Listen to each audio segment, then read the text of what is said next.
Hey folks, welcome back to the channel. Continuing working on a customer's 2007 M35. I'm actually going to be doing the valve covers in this video. In the previous video, I actually did the knock sensor. So if you want to understand how to get to this point, you can check out my previous video on how to change the knock sensor on these cars as well. This will work on the G35s. It'll work on the M's because again you have to remove the platinums on both. The only difference here is you had a little bit more room to work in these M's in the M35 than you really do in the M37. So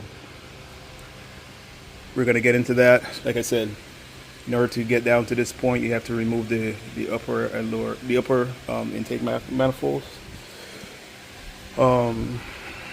As you can see, I have the upper already off here. Again, you can watch that video. The other pieces on this side. Basically, you have to remove it completely off. Cover this. You definitely don't want anything to fall in, so make sure you covered it up. And then we're going to get into removing the valve cover gaskets on here. So first thing you do, you want to start to loosen up the harness from any of the points here. I released this from right here. Actually, I got to release this one. I'll release this 10 from here. Took this bracket off. Basically, it sits right here. Just follow it around. There's another 10 here. There's another 10 in the back. Then I'll just start to open up these. This will give me a little bit more room to move the harness on the sides. As you can see, you don't have a lot of play over here with the harness, so we're gonna start to remove this harness out. Like I said, I'm just going to take this 10 out because I need to loosen up this harness a little bit here as well. And then we're going to start taking off these valve covers and get down to the gaskets on this car. Has a major leak, especially on this side. It's leaking a little bit more on this side. Customer initial issue was the knock sensor. Well, we saw that this was changing, so once you're in here, you might as well just change this. Save yourself the headache down the road to have to come back in it twice. So let's get started. I'll start to remove out the harness and we'll be right back. Let me just show you one thing to make this a little bit easier. As you know, the harness wraps around and goes back to the main computer on that side. So there's a plug right back here. Here's the plug, just unplug that. Then there's another plug right here. Unplug this. I'll unplug the O2 sensor. So basically for the O2 sensor, you just get it up with one hand. Basically you're just going to be lifting this gray thing up. I can't get it up with one hand at the moment. And then just simply unplugging it.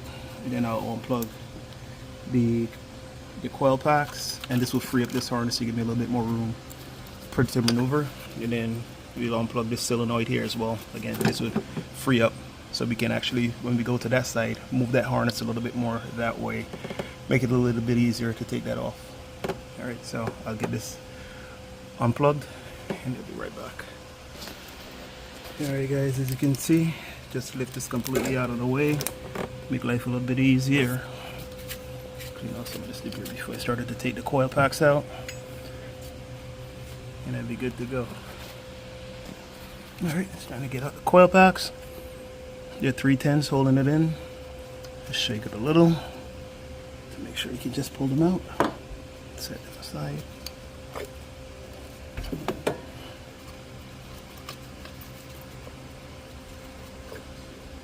Alright, on these to set aside. We can start working. So I should be able to get in here without having to remove this solenoid. Sometimes you do have to remove the solenoid. Actually, I'm going to take the dipstick out a little bit to get to this 10. Should be able to, if I have a long 10. We're going to remove this breather hose. I can already tell this is going to break when I'm taking it out. It's hard like a rock. It's probably going to break. So I probably got to replace that. So there are a bunch of 10s all the way around the back. There's one in the corner. It's a little pain in the behind to get, so you might want to get to that one. You pull this way, get a short socket for the 10. is right in the back in the corner. I think that's actually the most difficult one to get to. I might just remove the air box, save me the headache to get down to this 10. And we'll just go from there. I might take it out, I might not, depending on how I feel. I feel like doing a lot of extra work, but I should be able to get around it without doing that. So let's try to get these out and we'll be right back. Alright guys, so I removed all the screws. As I mentioned, there's one. So you can see it clearly all the way in the back. Let me get the light a little closer. See if I can give you a better view. It's all the way in the back in the corner over there. So basically what I did was I used my swivel, coming from this side, push this hose back. I was thinking of taking the hose off, but then I changed my mind because I might have to bleed the system if I let additional coolant out. But can actually probably just release it, not too much of a big deal. But I had a swivel. If you're having difficulty, just move this. Again, I didn't take it off. I changed my mind after I found my swivel. You can just move this so you can get a little bit more play in this hose that's going into the firewall. So if you take it off, you'll be able to move the hose this way and get into it a little bit cleaner and faster. So now that everything is out, I'm just gonna pull the valve cover up. I just used a short 10 on the swivel also to just put it in here, so I didn't have to remove the solenoid. So we'll get that valve cover up. All right, valve cover is out. Inside of here looks pretty good. Just gonna get some I'll actually use some brake cleaner on a rag and just clean around the surface, because you want a clean maiden surface when you're done. As you can see, this gasket is completely flat, so it definitely was leaking a whole bunch of oil. So we'll get this out, get the new gasket in.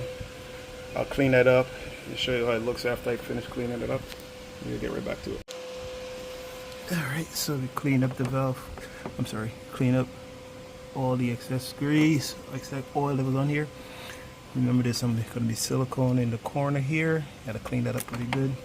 Same thing in this corner over here. We just make sure that the mating surface is nice and clean. So I'm going to get this old gasket out, get the new one in, and then we'll reinstall this valve cover, and then we'll move over to the other side. Show you the difference in the two gaskets. This one was so old, it's completely hard till it actually broke. It's in there pretty good. So you can see the new ones, nice and flexible. This one, if I do it, it's probably gonna break. It's so freaking hard. Assume this bad boy has never been changed, so we'll get the new one in. Actually, I'll clean up inside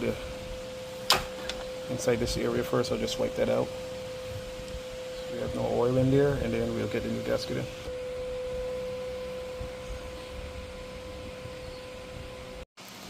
All right, so you got some silicone in the corners, got some over here.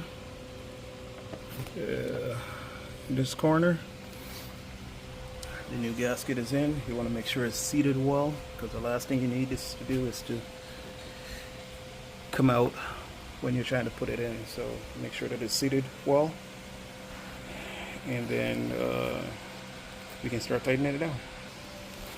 All right, one of the things I did to make it a little bit easier to make sure that that gasket stays in, I zip tied this up so it'll give me enough clearance to go under, so I didn't have to really fight with it and worry about if the gasket fell out.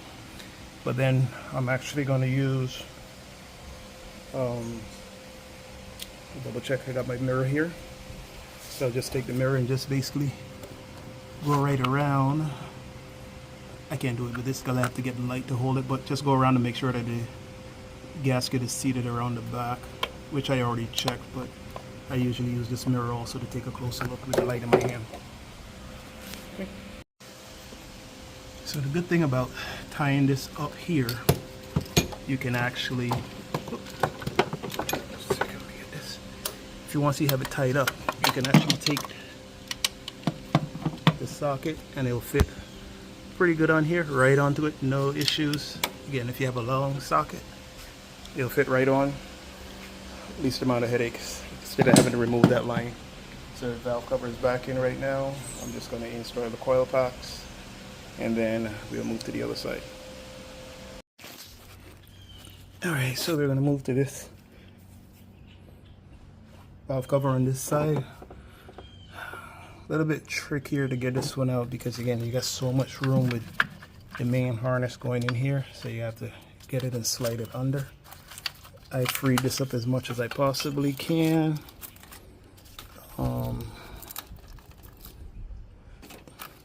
So I'll just work under it. So I'm going to try to take, there's a bracket back here. I'm going to try to get this bracket out to give me a little bit more clearance. Or actually I might just zip tie this up and hold it out of the way. So for this coil pack, the plug is kind of funny place, so the best thing to do is to take the screw out. Let me grab the coil pack. Wiggle the coil pack up and then reach in here and plug it out, because they try to plug it while it's still in. It's going to be very difficult and it's not even worth the headache. So just take it up, lift it up a little, and you'll be able to just get the plug open.